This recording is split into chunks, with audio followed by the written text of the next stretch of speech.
استخدمته للصحن، صحن تاني.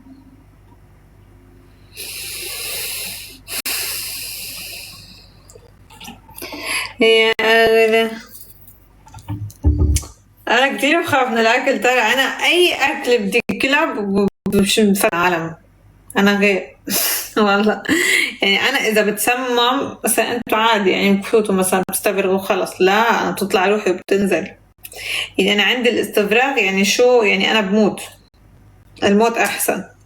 كتير بتعذب أنا، مش شفته ليه؟ لأنه كتير بنتبه على الأكل وبنتبه شو بدي آكل، وبحاول ما آكل شي يسممني.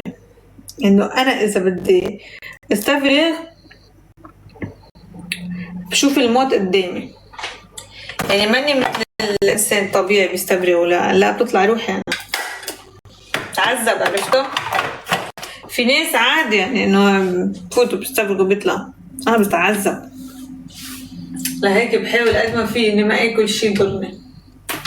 شوفوني هيك إذا بحس الأكل مش مزبوط بكبها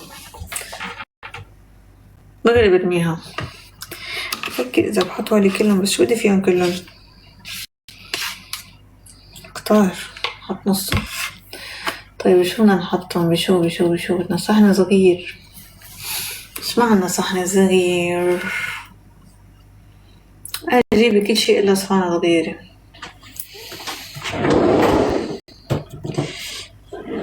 يا أغلى الحبايب،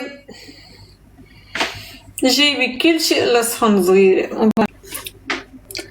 بيشوفوني لما بضحك وبيقولولي يا بختك، يا بختك. ناس كتير حواليك تحبك واقفة جنبك، بيحسدوني من بعيد من غير ما حتى يقربوا مني يشوفوني ويشوفوا شايف ايه بعيوني. ستنطر. يا ربي، نفسك مع نفسك مع نفسك.